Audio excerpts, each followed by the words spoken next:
and they arrest him in Spain. They hold him there, and he's waiting extradition to serve and go to trial in the United States with a maximum penalty of 109 years. A new friend of ours, an old friend of yours, a new friend of mine. I want to talk about Roger Ver. Yeah. He's been around a long time. He's the Bitcoin Jesus. That's what they called him. Yeah. The Bitcoin Jesus. I still call him the Bitcoin Jesus. And if you're watching, like, oh, they're not going to talk about crypto again, are they? This story is actually really interesting. It's bigger than crypto, though. Yes. It's not a crypto story, although there's crypto elements to it. It is a story about government overreach. It is about CI taking away projects from people that are working on it to make it their own. It is a story about going after people in lawfare and political lawfare in order to attack potential people that may disrupt the way that they do things. That's really the basis of the story. The crypto is really the side note. Yeah, I mean, crypto is what he's into. Yes. Right? He could be into any other industry or any other project or any type of market, but he's into crypto, and he's been part of the crypto kind of OG from down since the beginning. So certainly that's going to be a big part of the story for sure, but it's not the full story. And some people are like, oh, don't talk about crypto. That's the mark of the beast. It's going to be decentralized. I don't know what the future of crypto is. I think it's here to stay. It is. And I think this story is really interesting. For people that don't know, I'm going to do a quick rundown of what the events are, and then we can kind of discuss it. For sure. So Roger Ver, they call him Bitcoin Jesus because he was one of the very first people to invest in the Bitcoin economy, maybe the first. And they call him Bitcoin Jesus because he believed that Bitcoin should be a currency that people use to transact, use to run their daily life. The original premise of the Satoshi white paper, which is that Bitcoin was supposed to be a usable currency that is something that you can use instead of using the US dollar. And in order to perpetuate that idea of currency, he used to just give away Bitcoin, which is why they call him Bitcoin Jesus, because he would just give it to anybody. Yep. Because if you want Bitcoin to be a currency, you need more people to have it. Right. You can't have all of it because then it's not a currency anymore. In 2011, after kind of fighting over it and people having arguments about Bitcoin, he decided that he's going to, and he went to jail for selling fireworks, I think on eBay once. Yes. Which is crazy. Yes. Only person ever in the history of the country to go to jail for selling fireworks on eBay. Yes. But he did it. He went to jail. He did his 8 months. Came back so pissed off at the U.S. government, so pissed off that they started to debank him, so pissed off that they were trying to go after his assets, that he decided he's going to give up his U.S. citizenship and leave the country. Yes. In doing so, in the United States, if you give up your U.S. citizenship, something that you have to do is you have to pay something called an exit tax. Yes. You have to pay tax based on your assets and the value of those assets at the time. And once you leave, you can give up your citizenship and you can go off and you can become a citizen wherever you want. Yes. He did that. He hired one of the best tax accountants and lawyers in the country, and he said, what do I owe? And they said, pay this amount, and he paid it. And he left. That was 2014, he paid those taxes. Yes. 2024, in April of this year, 10 years later, the IRS and the DOJ, they decide they're going to indict him for mail fraud, for tax fraud, for saying that he owes $48 million in back taxes. And they arrest him in Spain, which he doesn't even live. They arrest him in Spain,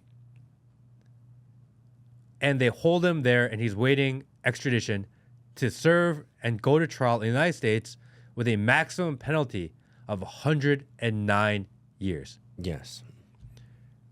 They want to put him in jail for 109 years for a tax issue in which he paid, but they're saying he didn't pay enough. Yes. His argument is that I hired lawyers. In 2014, the tax laws around cryptocurrency were non-existent. That's correct. We did our best guess judgment in order to pay, and that's why we hired the best tax people out there so we can be right about it, and yet you guys are going after me.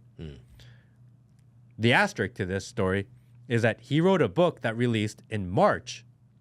In that book in March, he said that the CIA and intelligence community got involved in Bitcoin at the very early stage of the game, and they hijacked it.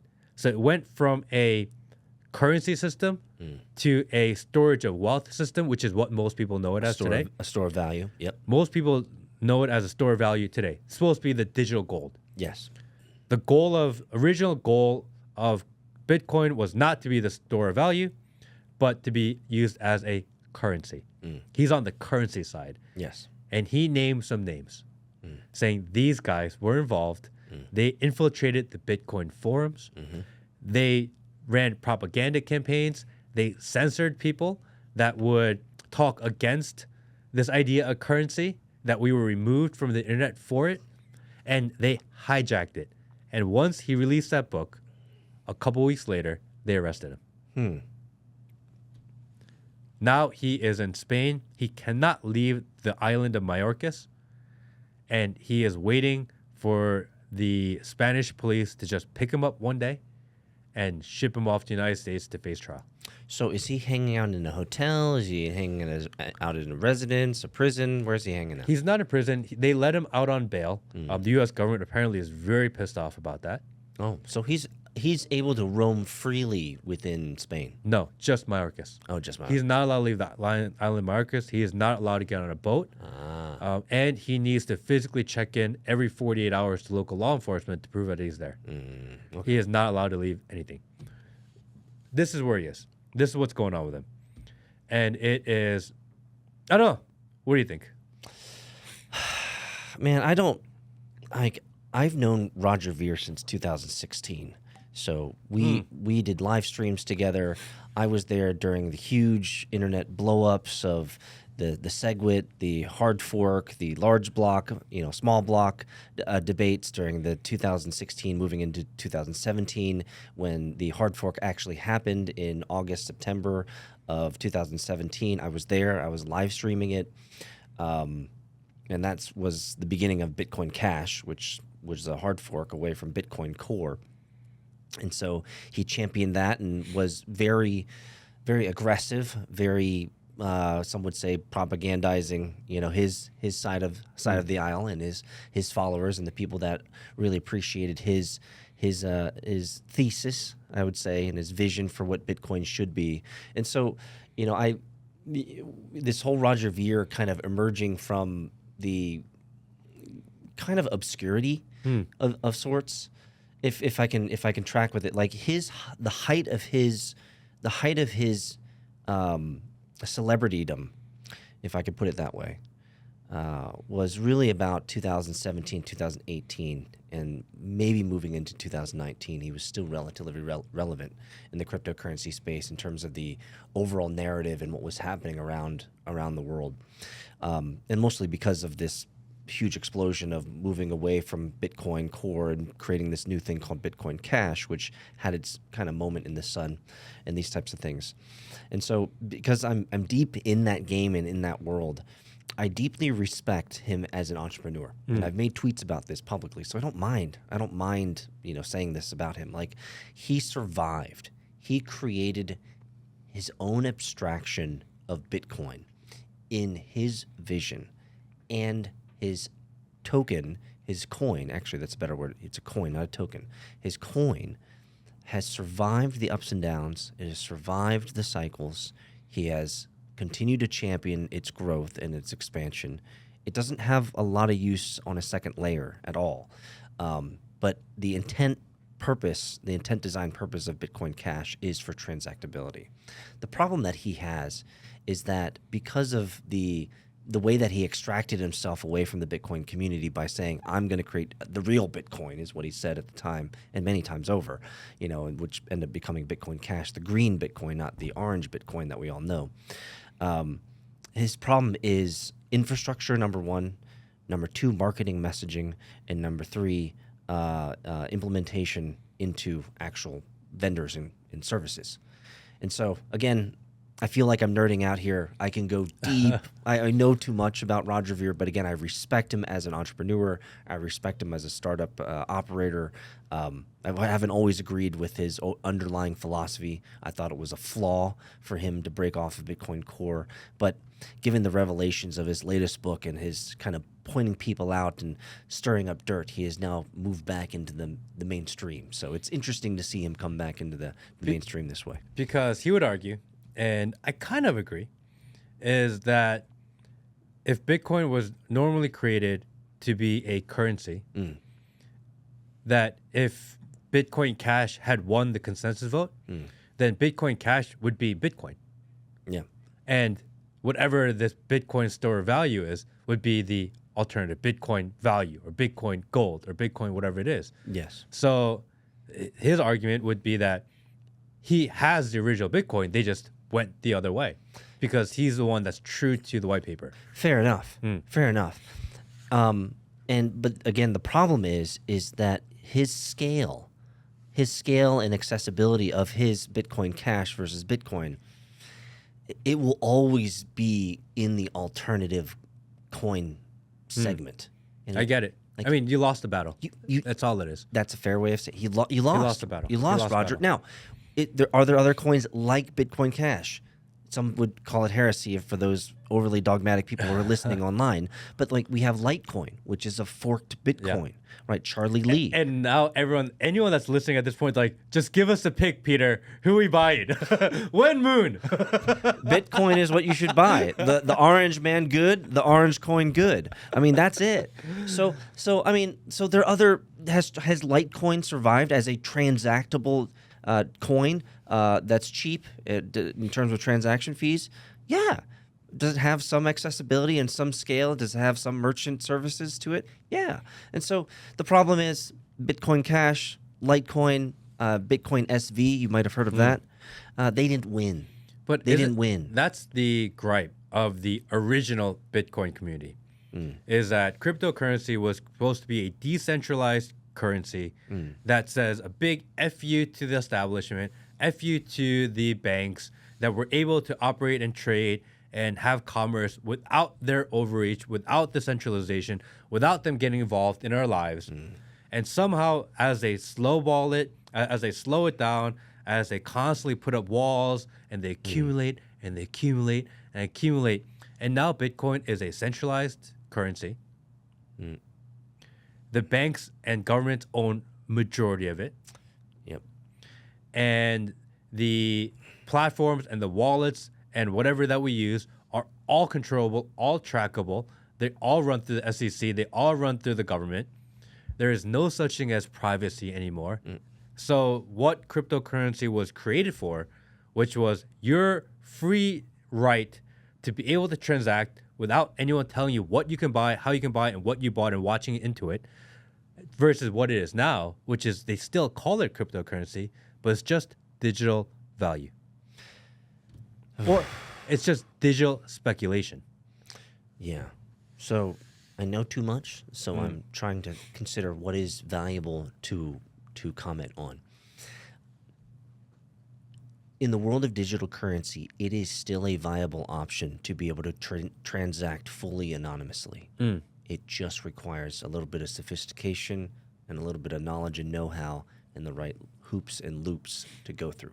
So, is cryptocurrency still an exceptional means of transacting anonymously?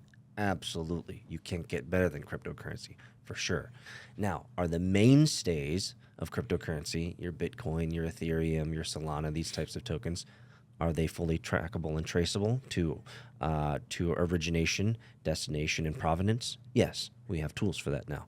And so it is more pseudonymous than anything else, but certainly with the right amount of traceability and the right type of matrixing, it is not hard to be able to say that this was Matt Kim's wallet. Yes. And if the U.S. government wants to take your crypto and you're using something like Coinbase, it's the same as keeping it in a Chase Bank or a Bank of America. Fair enough. They can take it whatever they want. Even worse is that there's no refunds in crypto. So once they take it, then for you to claw it back is even harder than fiat shitcoins. Again, which is against the original premise of what it was supposed to be. And Fair. it's not that you can't transact in a privacy. There are privacy coins out there. But I think it was like 99% of crypto users use it for speculation. Speculation and store value. Yeah, Store value, but mostly speculation. speculation. Yeah. But most of the transactions are speculation. You get in crypto because you want to make more money. You don't get in crypto because you want to transact in crypto. Fair enough, but let's not make a division here between that and stock market. It's the same thing. True. Stock market is the same But thing. stock markets are called stocks. You're not calling them currencies. Well, most of the currencies aren't currencies; they're actually tokens, and that's a misnomer. That's a misnomer, and I don't know if the semantic is worth digging into. But most of them aren't currencies; they're actually tokens. So it's the weaponization of the DOJ going after Roger Ver, who is no longer a U.S. citizen. So why does that it is matter being to you, charged- though? Why Well- does this story matter? Roger Ver matters to me because he's a friend of a friend. And friend of a friend is my friend. It's better than being the enemy of my enemy is my friend. And he is important to people that I care about. And therefore, if he's important to people that I care about, then I care about them too. So let me ask you a I hypothetical. don't like the DOJ going after people over shit like this.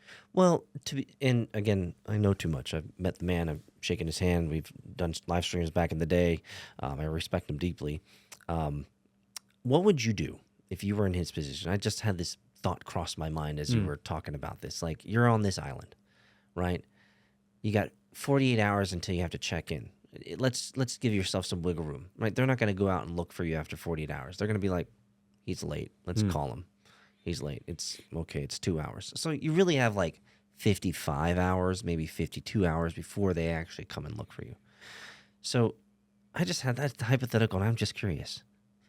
What would you do? You have a 50-hour window, right, before you check in, and then you can exact your plan for escape. What would you do? I think there are a lot of people, maybe most people in the world, if you're sitting on billions of dollars, unlimited money hidden and tracked, untraceable all over the world at this point, probably. He's probably spent years figuring that out. Most people would probably just disappear. And he probably could do it pretty well. Yeah. The fact that he's sitting around and fighting this thing because he believes in what he really thinks about Bitcoin, and whether you agree or not, he really believes that Bitcoin was supposed to be a currency, that the whole thing has been hijacked, and that what he wanted and what he envisioned was this libertarian, decentralized, government can't interfere with our lives future. Yes. This is really what he actually lives and breathes and believes. Whether or not you agree with his method is completely different. And for those that are wondering, like, he renounced his U.S. citizenship. He moved to Japan. You know, he's built some amazing startups and amazing companies. He's lived and breathed the model. And when you say stuff like, you know, he's all about, you know, sovereignty over rights, you know, individual rights, sovereignty over value. You know, Bitcoin was supposed to be a digital peer-to-peer cash system, which is what the Satoshi Nakamoto's that's the vernacular he used. I go so deep with this guy. Like, he's never strayed from that very sometimes overly aggressive messaging. Like, he, to his core of his being, I know, truly believes that he is truly the holder of the original designed intent of Bitcoin. Like, he truly, like, to his core, he will go to his grave believing that, whether it's right or wrong. And I like that model better. I mean, he's more than drank his own Kool-Aid. He is the Kool-Aid man. He comes busting through the wall. I like the idea of decentralized currency that everyone has a part of, that everyone uses to transact, that the government isn't in charge of it, that the banks aren't controlling, that they can't. You know, I saw that Goldman Sachs just moved something like 100,000 Bitcoin today. Bank of America is getting into Bitcoin. Bank of America. As America is American pie. Yeah, Bank of America holds a ton of Bitcoin. Goldman Sachs, ton of Bitcoin. guys, man. United States is one of the largest holder of Bitcoin in the world, and that's all Bitcoin that they've taken from other people. They didn't buy it; they just take it from people. Yep, Silk Road and stuff. Yep. So I don't think that was the vision of cryptocurrency. I don't like this version of it. I mean, I get it. You can make money from it. Fine. But I don't think this is what it was supposed to be. I like the idea of day and the man. We should be able to be free. We should be able to buy what we want. We should be able to be able to run commerce with our friends, with our peers, with whoever we want all over the world without the government saying you have to use our US dollar, you have to use our yen, you have to use our whatever. I like that model of cryptocurrency. This version of it, which is pure degeneracy, it's not my vibe. So, free Roger Ver. I'm a huge free Roger Ver guy. Because I just like his message. Well, I think, no one ever knows the true story. And, whether you'll get his side of, the story or you'll get the news's side of the story, it's always going to be worlds apart. And we'll never know the true nuances and details and aesthetics of what really went down or why things are. Right? We're always just guessing. But I can hearing about this story and again, knowing the man and appreciating him for who he is, it is unfortunate that out of all the things that our government wants to spend time on, is someone who's actually contributed a lot of good to the world, like in sum total. Is he a prickly character? Yes, you need to be a prickly character if you're going to survive a currency in a global economy. Like, hats off, hat tip to you, Roger, for doing that. Like, you survived it, you did it. Like, you have a token that is connected to your namesake, and you did it, and you're living and breathing it. But man, I tell you, what's gonna happen to him? I have no idea. I hope for the best for sure. Well, the thing is, right? I don't like the CIA getting involved and running all these shadow games all over the world. That is the game. That is the game, brother.